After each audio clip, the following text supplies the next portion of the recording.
There we are. Welcome, everyone. Good evening. My name is Carla Berline, America's lifestyle and business experts. We've been featuring and bringing you the best kept secrets, businesses, organizations, and people since 2003. We are Minneapolis St. Paul, the Twin Cities' longest airing television community showcase. And I'm thrilled to have back with us a very special guest who is no stranger to the show. He is a Sherburne County Commissioner, business owner, who has over 35 years of business and leadership experience in senior executive, general management, marketing, and operational roles. He's also a military veteran, and he also happens to be on the advisory board for our Leaders and Achievers of America Youth Scholarship Program. Tonight, he is here to discuss corporate America and the future of work. Please welcome back Andrew Hulse. Thank you again for being with us tonight. Thanks for having me again.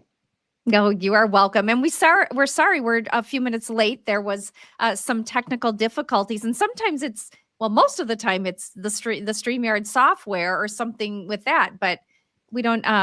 Anyway, here we are. We're here. No, this time it was me. Well, it sounds like a great camera that you have too, but you just never know. Sometimes things don't play well with certain software systems. But great to have you here. We've got lots to discuss tonight. A big one that I know you have lots of expertise in is just kind of corporate America and what's going on with the future. And one of the things that you and I talked about offline was the growing challenges within corporate America and how employees are treated. And before we get into that, though, I do want to make mention, both of us are aware there are plenty of great companies out there, plenty of great corporations, but just something that we're seeing. And I know specifically you as a leader who's got so many years in the corporate world where I've been self-employed. Yeah, absolutely. And I think, one of the challenges that we're seeing here is just how some of the trends, and as you mentioned, it's certainly not every company, Right. but there are certainly some trends that are, disturbing as far as how corporations, and it really is independent of size. It doesn't matter whether they're large corporations or small corporations, but just how corporations in general are treating their employees. We talked about it one other time. There used to be before, prior to the mid 90s, there was sort of this social contract between a company and the employee, and that contract was, as long as you did your job, showed up to work, did the right things, you had a job until you decided to retire. Right. Short of there being some major stumbling block that the company goes through, bankruptcy or something along those lines. Right. And in the 90s, that changed pretty dramatically under sort of the guidance of Jack Welch and those that followed his philosophies, where they changed that. Well, they broke that social contract, and what they said is that employees are just another asset on the balance sheet, and could be used to to help financially a company make a quarter. And it's really been damaging to the culture, I think, in the U.S. of the workforce. And it's created this sense of distrust. And what's more disturbing, I think, now is that we're seeing a trend where corporations are letting longtime employees go they're in their early to mid 50s, and simply because they're expensive, and they're letting them go, and they're replacing them with younger employees, and it's just it truly is ageism, but it's disturbing in that as an employer, as an employee, if you're in your 50s, you're coming up on your getting ready to retire, and all of a sudden you find yourself jobless. Right. It's a very, very difficult situation to be in, and the statistics that I'm seeing is taking these 50-year-olds 1 to 2 years to find a new position. And Mhm. when they do find a new position, they're looking at, at least a 20% pay cut from what they were making before. It's just a very unfair way to treat people. And I've quoted him before, but there's an individual named Simon Sinek that does a lot of discussions about corporate culture. And I saw him recently, and what he said is that his life goal has become to undo what Jack Welch did. So I Oh, thought that was very wow. funny. No, that is a great point, and I know I've shared this before too. My late father used to, when I was first getting into college, and after, his big thing was go to a big corporation like Medtronic, be the receptionist and work your way up, or try to get into communications and work your way up.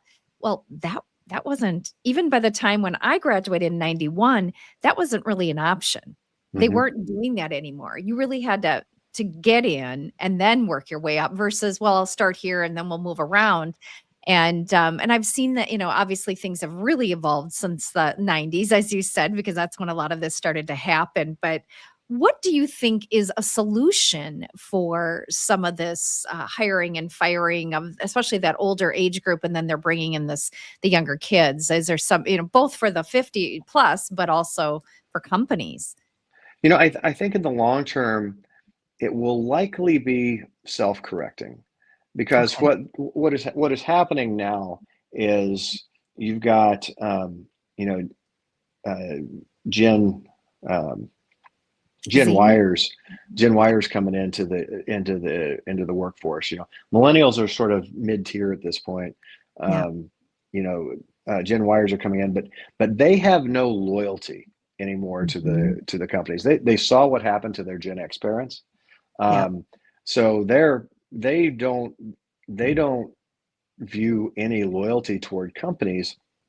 And I Mm. think over the long haul, that will have such a detrimental effect with corporations that eventually they'll have to get back to um, treating people with respect.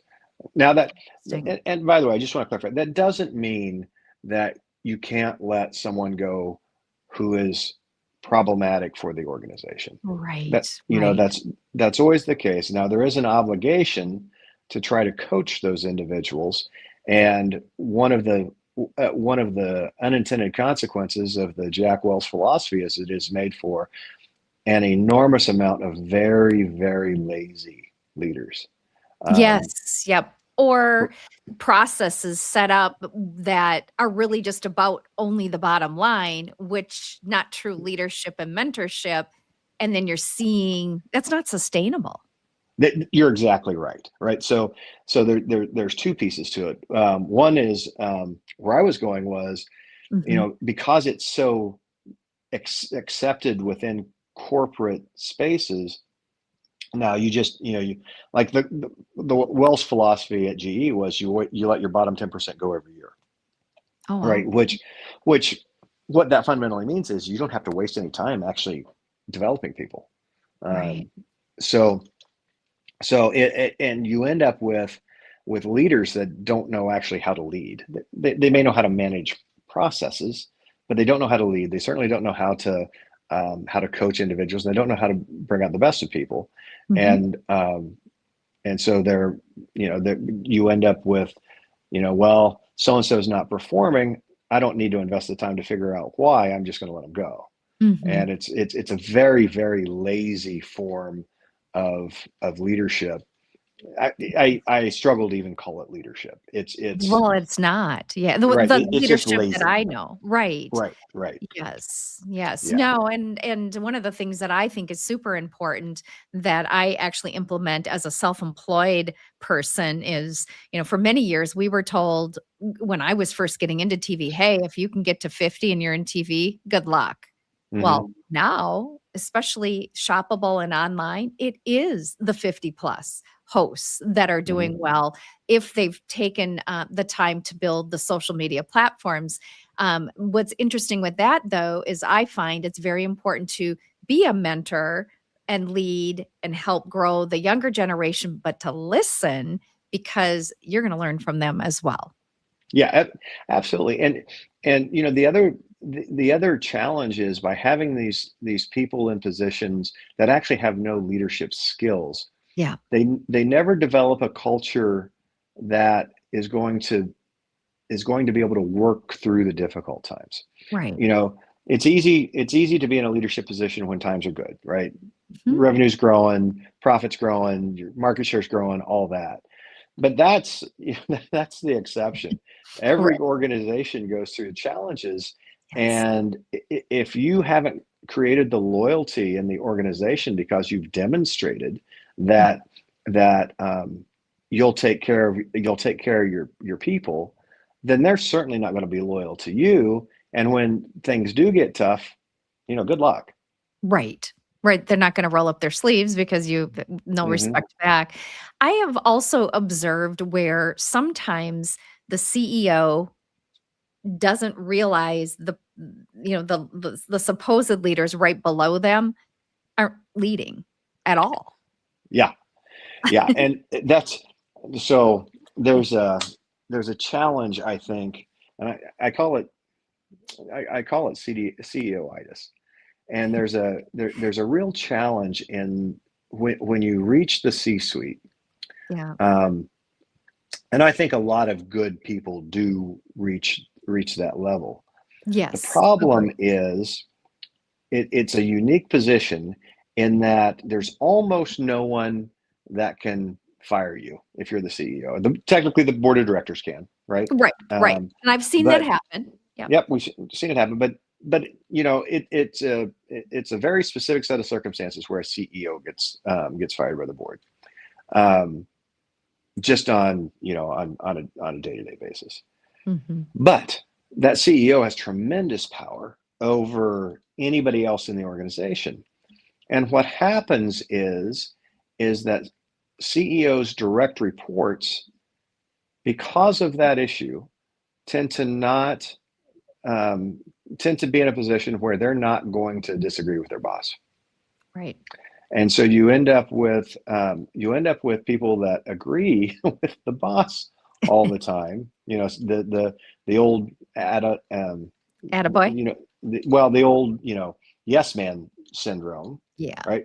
And then Mhm. what happens is at some point that CEO starts to believe their own press.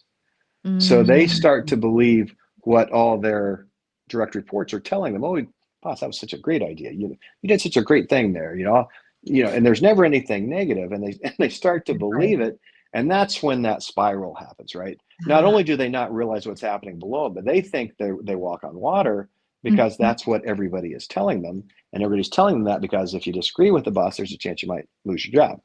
Right. It's You can't go to HR because that's not really and I mean, it is an option, but right. even HR reports to the CEO, Correct. right? Yeah.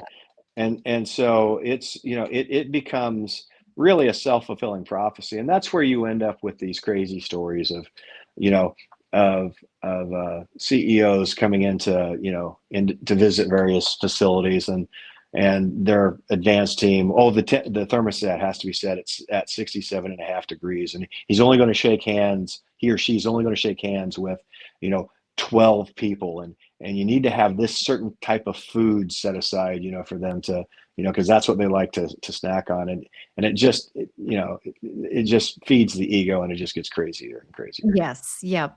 Well, and for me, I mean, you lived and breathed this for over 35 years, where I've been self-employed for 25 years.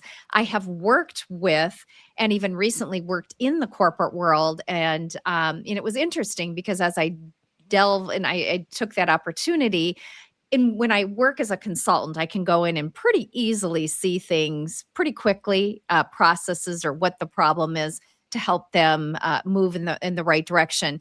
Being inside, I thought originally, "Ooh, I'm not gonna." People thought, "Oh, how are you going to do that with authority and things like that?" That was not a problem for me at all. When I recently was a part of a pretty big corporation of over 600 people, I did observe some of what you're seeing, and that was a little surprising to me. Hmm. And whereas now, I could probably, if asked, but I haven't been asked, could tell them what they need to do to increase their revenue by at least 50% very quickly. but they Hmm. didn't ask me. Right. Yeah, just by observing, it was like, wow, you have all this wisdom and all these years of experience. But the other thing too is because I am over 50 and most of the people there were 18 years younger than me, they don't really care what I have to say. Right. Right. Yeah. Yeah. It's really become a problem, and it's and that's one of the things we were going to touch on, just to Right. jump a little Yes. bit, is Yes. so what do these people, what do people do if they find themselves in their 50s and all of a sudden, you know looking for employment? And there's whole sections of the internet that are offering advice on this, and it's a lot of what we've always heard. Anytime you're doing a Mhm. job search, a lot of it's a lot of networking, but they're Mhm. also really emphasizing, it's interesting, they're really emphasizing hiding your age on your resume Ooh, so that it okay. doesn't get kicked out by AI. Because, Interesting. yeah, because the AIs are set up to kick out resumes that, based on the criteria that people program into it. And if they're saying, we don't want senior people, then if you've got a resume that shows how senior you are, Mhm. AI is going to kick it out. Interesting. And it's become so easy to apply online that when companies do apply, set positions, Yeah. they get hundreds of resumes. So they're using AI Uh-huh. to sort them. And so they're saying things like, only emphasize the last 15 years of your experience, and then everything else, just put it in a summary paragraph, or as a summary couple of bullet points. Mm. Lump them together. They're talking about being very selective on what you have on LinkedIn. Have your college degrees, but maybe don't have the year you graduated. Well, and I Um, do. I have all that. Isn't that mhm, interesting? Yeah. yeah. And Yeah. so they're talking about really, really trying to make it so if you do get through, they're trying to make it so that you do get through the AI screen. Oh, Um, yeah, and that makes then the other piece that is so important is just how high a percentage of these job seekers are actually getting their job primarily through networking. And yes, so, and someone it, you know. yeah, it's Yep. just networking every day. Um, Mhm. and just being very, very diligent about building a network so that you can eventually make that personal connection, which Mhm. seems to be the key at this point for those individuals. Of course, then you have another group that decides that they're just going to leave corporate America altogether, which is what I chose to do, Mhm. many years ago, and you always have, Right. um, is go and work for yourself, Right. and Right. Which I have and done mostly for the last 25 years. yep, yep, and so you also see a lot of individuals going in, using their severance to purchase a franchise or purchase a company, or go into consulting, or something along those lines, where they can work for themselves. And of course, being an entrepreneur has its own set of challenges. Yes. There's um, there are challenges on both sides. Yeah. They're The just grass unique is to not what you're always trying to do. greener. Right, right. One of the things, though, you did mention is disproportionate numbers for those over 50. Hmm. Is there a reason that all of a sudden there's so many people over 50 that are now either leaving or being laid off? Yeah, it's because they're the most highly paid in the organization, Yeah. and so it's a continuation of this philosophy around treating people just as an asset on the balance sheet. And so what's Mhm. happening is corporations are letting the most senior people go, the most expensive people go, in Yeah. favor of a younger employee. Mhm. It's very Mhm. unfortunate. Very, very, and what's sad about that is that doesn't always lead the company and even if they're profitable and they're doing all right, they could be doing even more if they would Mm. let those with wisdom and expertise and even give them the opportunity. But I suppose, there's so many people, there are people who need a job and would keep a job even if for less money, but to reward those in that leadership. Or I've also seen those they do keep, they're overworking them. Oh yeah, Yeah. yeah. Yeah, and it's also the case, and I think it's always been the case, but this is another piece of it that has continued to get worse, which is they'll lay someone off and just assign the responsibilities to somebody that remains, and they're certainly Mhm. not going to pay that person double. They'll No. be lucky if they get a 3% raise. So Right, right.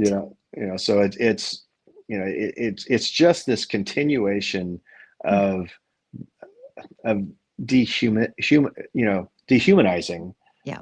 people in the corporate world. And like I said, it's not just large corporations; it's smaller Mhm. ones as well. Mhm. And it's really become a challenge. You know, I was at I've seen even smaller companies.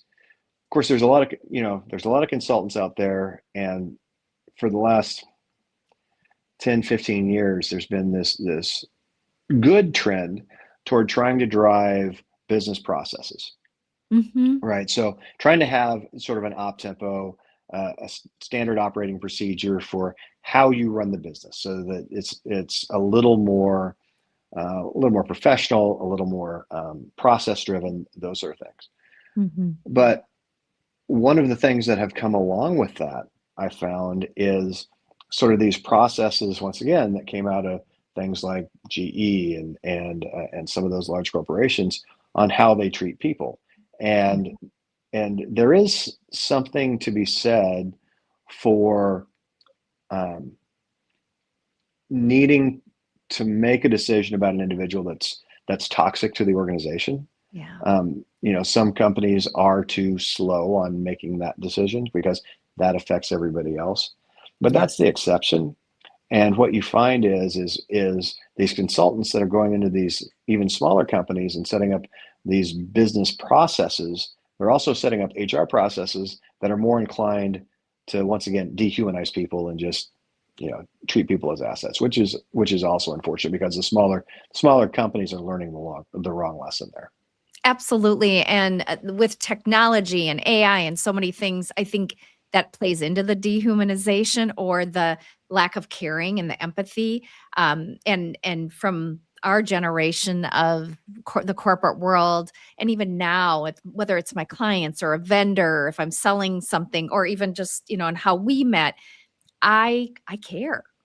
I Hmm. care about you, your business, your family, your kids, what's going on, and I know you do too, just from some of the questions you'll ask me when we're communicating, and that's rare. I mean, last was it 2 Fridays ago, I took out for her birthday a colleague who has been was a media buyer back in 1997 when I worked for WCCO TV. We met. In fact, she was younger than I am now, and she retired a long time ago. We've stayed friends, and I have a lot of people like that. And I get too, there's people who will stay, involved with those who they might be working with as colleagues, but then once they maybe can't give them money or put money in their pocketbook, it's like, okay, bye, But Yeah, yeah. where if I have a relationship or a friendship or a colleagueship, well, that's for life unless you don't want it. And I get that is an extremism maybe on my end, that I do care. I care about my coworkers. I care about the companies, whether I'm a consultant or just, like I mentioned, the little bit that I was in the corporate world. I cared about every single thing, my clients, the processes, the coworkers, the computer. I to take care of everything. Hmm. Yeah. Yeah, I agree. And like I said, there is. I don't want to mislead that there's never a case where an organization should let someone go. I think there are valid reasons that Mhm. that can Absolutely. happen, but Mhm. um, that's usually after that's usually after some sort of effort to try to understand or try to help that individual to perform. Now, individuals, I mean, there's always extremes, right? Individual steals from the company, you know, Right, put embezzlement, yeah. put embezzlement. I mean, using illegal substances. I mean, there's, Oh, right, yeah, right. right. I mean, there's, especially now, I've heard so many companies complain about since cannabis has been legalized in the state. There seems to be a perception that it's okay to come to work high, and that's not okay. So That's yeah, funny. yeah. Oh, another dear friend whose husband is very high level exec, both in Minnesota and otherwise, said B tells me you never burn a bridge inside or going out. Agree, Sherry. B is right. They were neighbors of mine in Maple Grove, Hmm. and actually, I he mentored me as well. He reminds me a lot of you, and I have felt that too. I mean, even if you are the one that's treated horribly, just don't burn the bridge because Yeah. karma will come full circle. If you're usually not the only one being treated poorly, and that it's not sustainable. It's why we're seeing so many longtime companies that haven't treated their employees well. They're not doing well.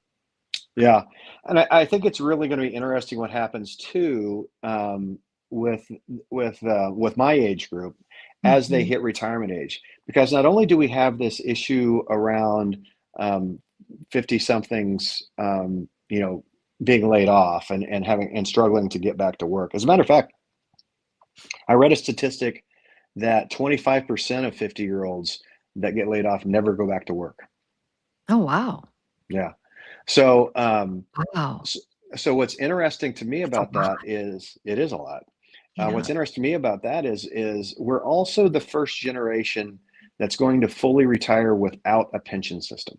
Mhm. So, we're gonna be really solely, dependent on what we've saved in our 401(k)s and our IRAs and, whatever we get from Social Security and those sort of things.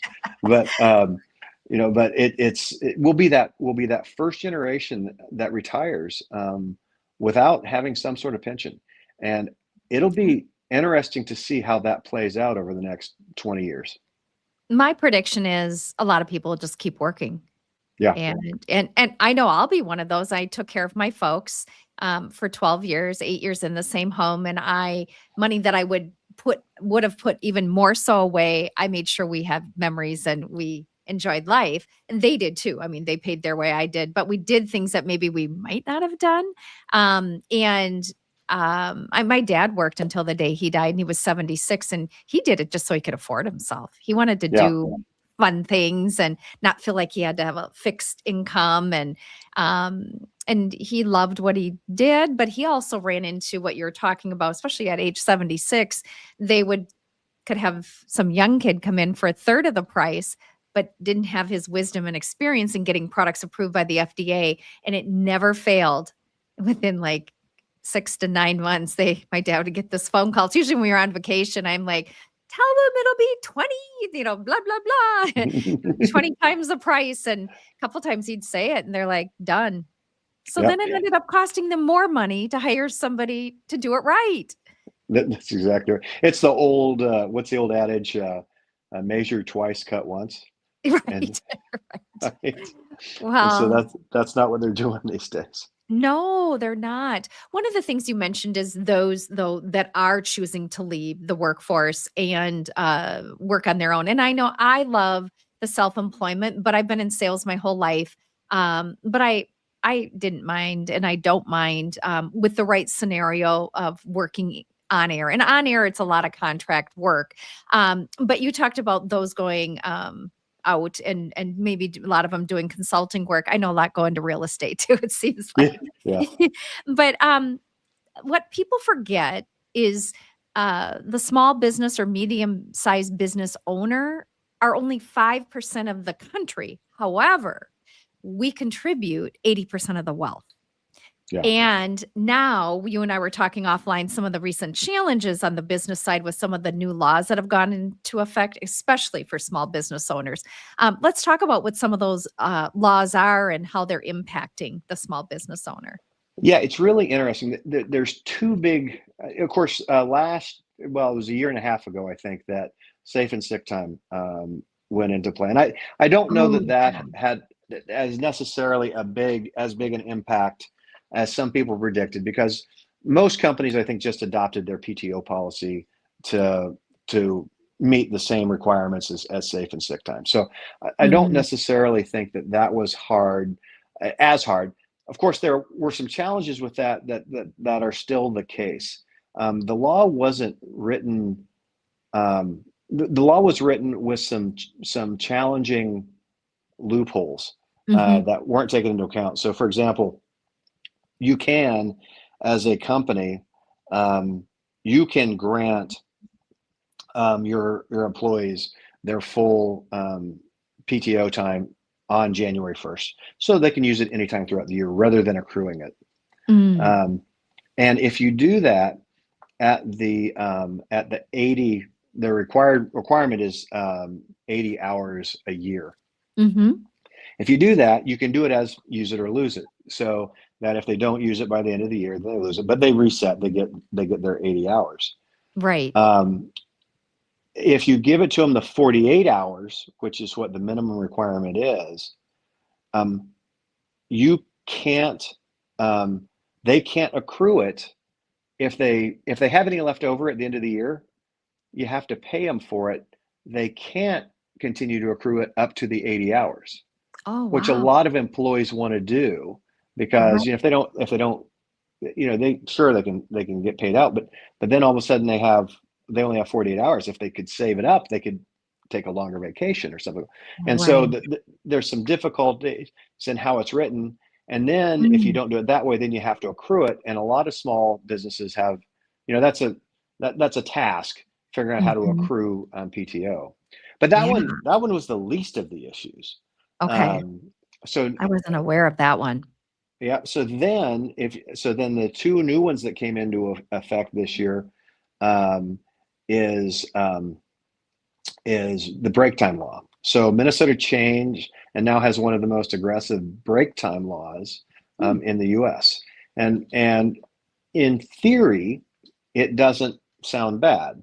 The rule is that if you have a 4-hour work period, Mm-hmm. you need to have a 15-minute break in that 4-hour work period.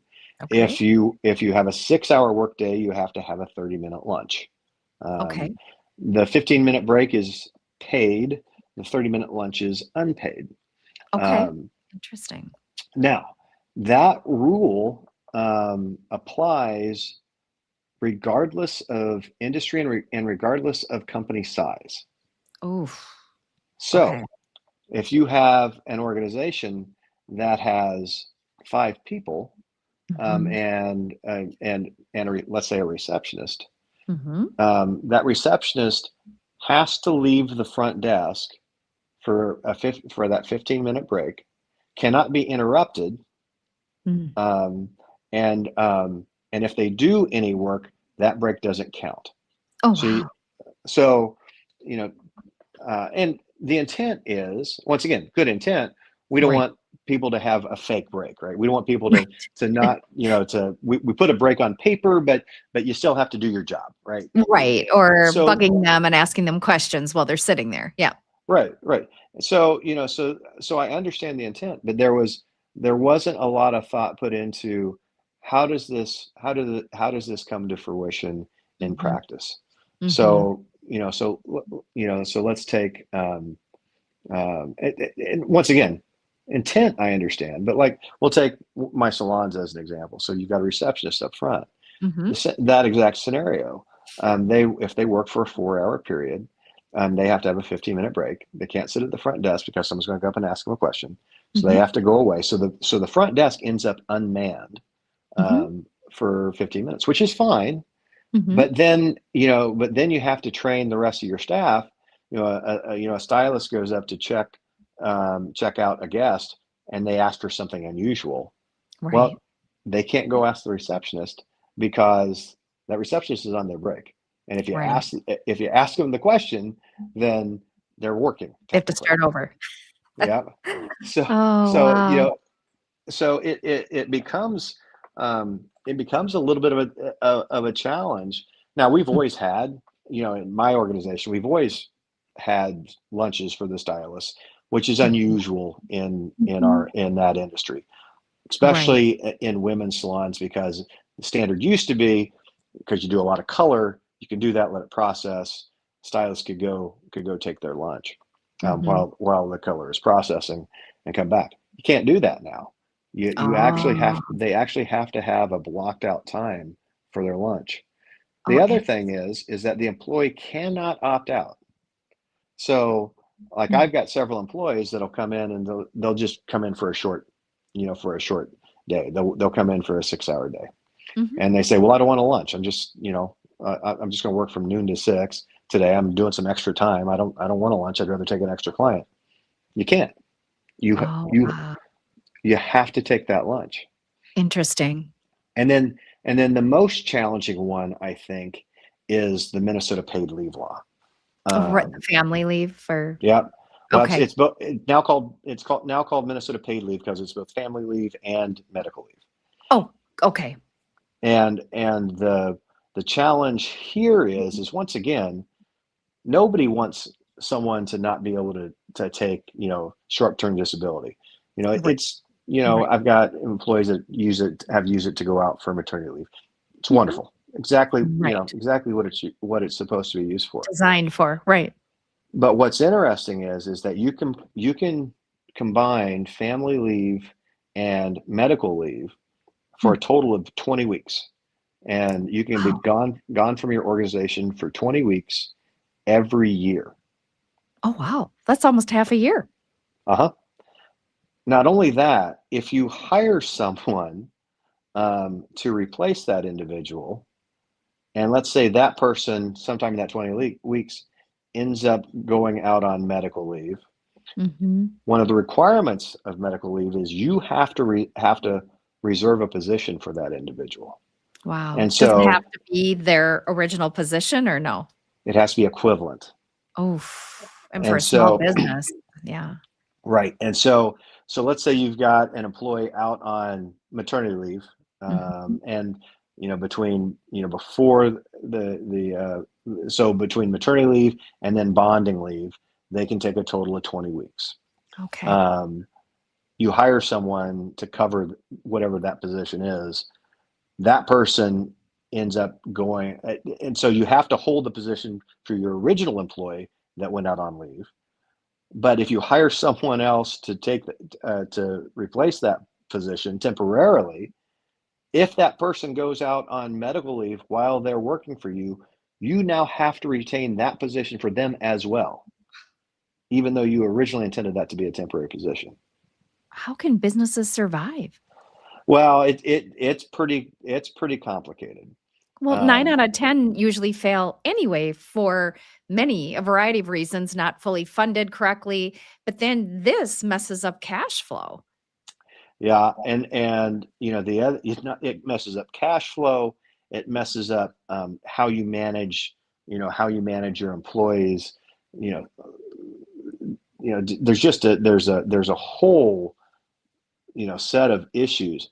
Now, Right. once again, Wow. I'm perfectly happy that we've got something that people can. Mhm. If somebody gets hurt, they can go out on leave. They get sick, they can go out on leave, and they can Mhm. get better, and they can Mhm. and they can come back. But Right. there needed to be that next level thought around, okay, so how do businesses cover while these people are out, and how do you not create this scenario where now you're having to hold positions for two people where you only intended to have a position for one, and how do they Mhm. manage? And the smaller the company gets, the harder it is for Right. them to deal with these laws. Once again, if you just say it on the surface, nobody's against somebody being able to take maternity leave. Nobody's against somebody being able to take bonding leave. Right. Nobody's against being able to take care of a sick parent, right? Right. Right. That's all fine, Right. but the logistics behind it just were not well thought through. No, no, and I mean, cancer, whatever treatments people might need, but it's important to support the employee, but it's important that there is a company that's able to survive so you can come back. I mean, things like that could put a small business right out of business. Yeah, and what we're seeing even with the larger businesses is they're choosing to leave because they can. Right, You know, we're right. seeing we're seeing significant large companies just choose to relocate, or Mhm, if they're going to invest, they're mhm, not going to invest here. They're going to mhm, invest, someplace that has a better cost structure for them. Once mhm. again, I'm not thrilled with the idea of how Right, of how corporations necessarily treat people, but on the other hand, right. if your overall structure, you know takes 15% off the top because of the tax structure and because of Mhm. these other things that are in place, you don't have that money to pay employees. Right. So Wow. yeah, it is a very, very challenging time. What we're seeing, Mhm. and this is anecdotal. I don't Mhm. have widespread statistics on this, but anecdotally, Right. we're seeing companies are saying they're seeing about 12% of their workforce out on leave at any one time at this point. That's a lot. Yeah, and Mhm. and the last statistic I heard was that the Minnesota paid leave program will be out of money by August because they underfunded it. Well, and when did it start? January. That's what I thought. Okay. Wow. 8 months. Well, I'm not surprised. Mm. Not either. So it just means Yeah. they're going to raise the taxes Right. that employees have to pay on that. Right. Out of their own income tax, and we already have such high income tax here. Wow. Mhm. Wow, that's okay. Well, I was not aware of those specific laws, but being a solopreneur, if you will, and everybody that works for me are partners or 1099 themselves, I have not had to worry about that. But very important for so many people, especially those that are going to leave the workforce and think, well, everybody thinks I'll start my own business, not realizing that isn't always rainbow and rainbows. And what do they say? Uh, flower, Yeah, yeah. Flowers, yeah. rainbow, green grass, and rainbows, and flowers, and Yeah, unicorns. All that exactly. stuff. Wow. What else in terms of leadership, workforce changes, business growth, or the future of the American workplace that maybe I haven't asked you a question or something that you think is important to share? Well, I don't want it to be all doom and gloom either, because I Right. do think I do think there's some real interesting opportunities coming up. Good. I think people really need to keep an eye out um, on what's happening with AI.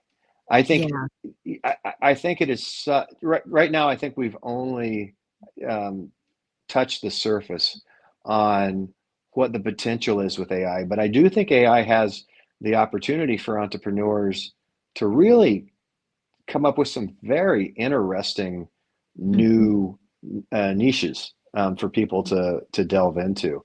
You know, Yes. from a business, a small business standpoint, or a large business standpoint, for that matter. So, I think AI is probably going to be as transformational as the Industrial Revolution was. Mhm. And right Hmm. now, we don't know what we don't know. Hopefully, it doesn't follow the lines of Terminator. Although there's plenty of those that think it will. Right. You know, No. Well, and I asked one of the early people that was involved in the early development of AI, if they thought AI would replace the human eventually, and he said no, but humans using AI correctly will. hmm And I've seen that as the more and more I get involved with it, I can now go online on social media. I just received something right before I jumped on. I went, "Oh yeah, that was from ChatGPT." hmm Beautiful. But you can start to recognize. So you're losing that personal skill set and design and touch, especially for graphics that I'm seeing a lot of over social media. So that's just one scenario. But yes, to your point, I do think there are many positives as well. Yeah, yeah, and not just with AI. I think there's some really interesting technologies that are evolving right now that I think are really interesting opportunities for those that want to pursue them. But so it's not all doom and gloom. But I do think that I do hope that sooner than later we get to the point where we claw back some of the humanity in business Mhm. and start seeing people as people again rather than just chips on a board.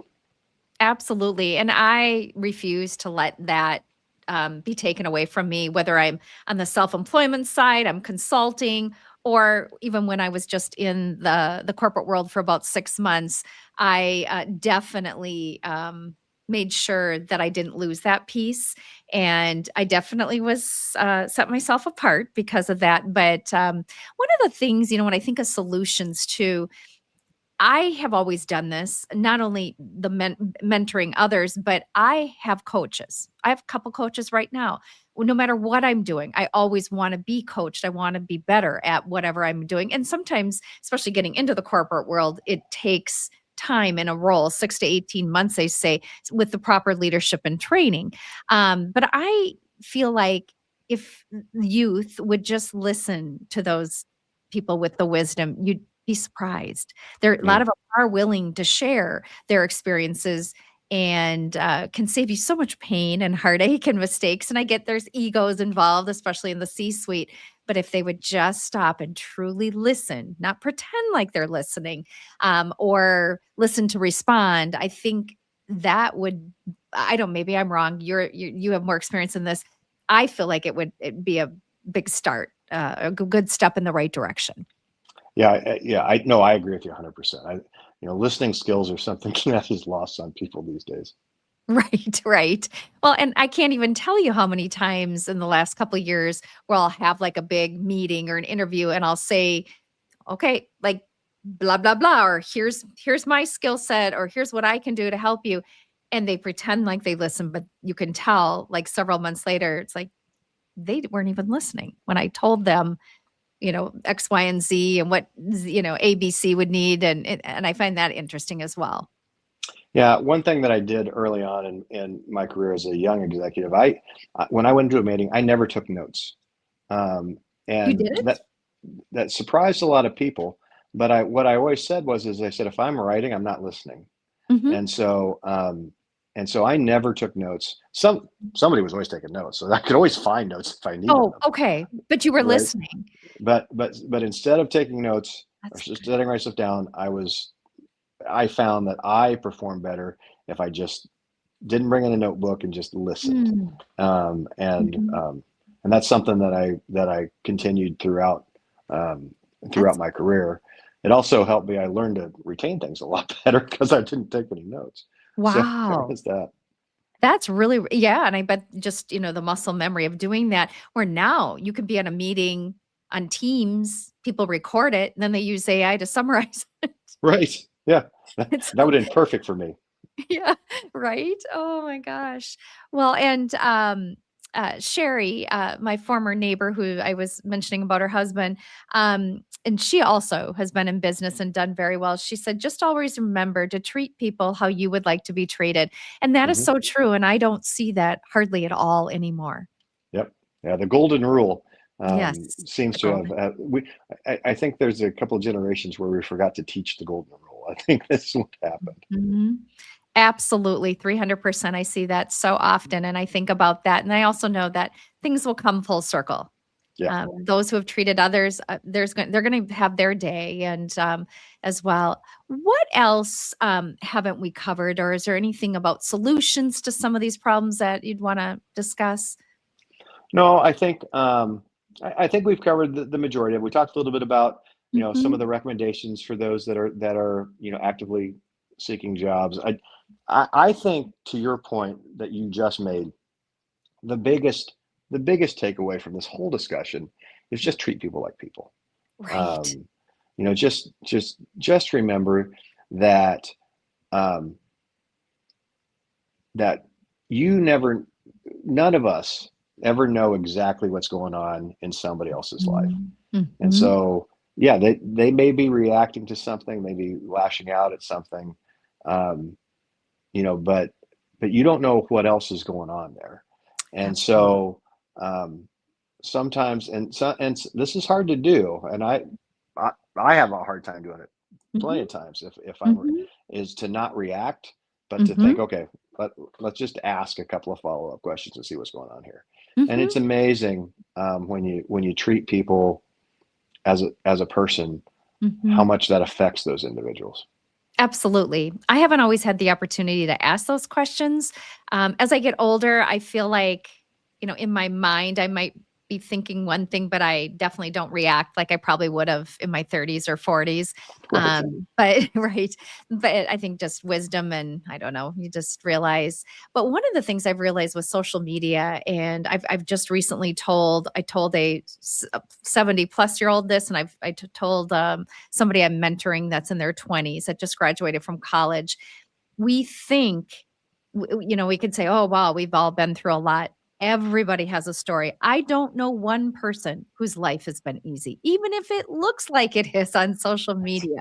Life can be messy. There's been heartbreak, or there will be heartbreak, loss, um, just disheartening things, tragedies.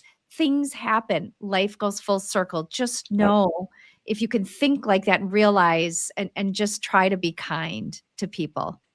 Yep. Yeah, I agree with you 100%. I think that's a good note to end on. Right. Well, I appreciate you coming back on the show and always sharing your wonderful wisdom. I would love to have you back on again in a few months if you're open to it. I'd love to. Great. Sounds good. And you know what? We've had a good crew on tonight. Thank you all for tuning in and bearing with some of the technical difficulties. And yay, it wasn't stream this time, my software system. I am so excited. Next week, we are going to head back into the kitchen studio with Amalia Moreno Damgard, who is from Guatemala, and she's all about Latin culture. She's an award winning chef, author, business leader as well, and cultural advocate. I'm so excited to go back into her studio kitchen on location and literally see what she's got cooked up for us. So tune in next Tuesday at 7 p.m. Central Time for that. And thank you again, Andrew, for joining us and sharing your wisdom and your expertise. It's always a pleasure. Well, thanks again. I really enjoyed it as always. Well, great. Well, I look forward to having you back, and I look forward to seeing the rest of you next Tuesday evening, 7 p.m. Central Time, right here on Around Town TV. We'll see you then. Thank you.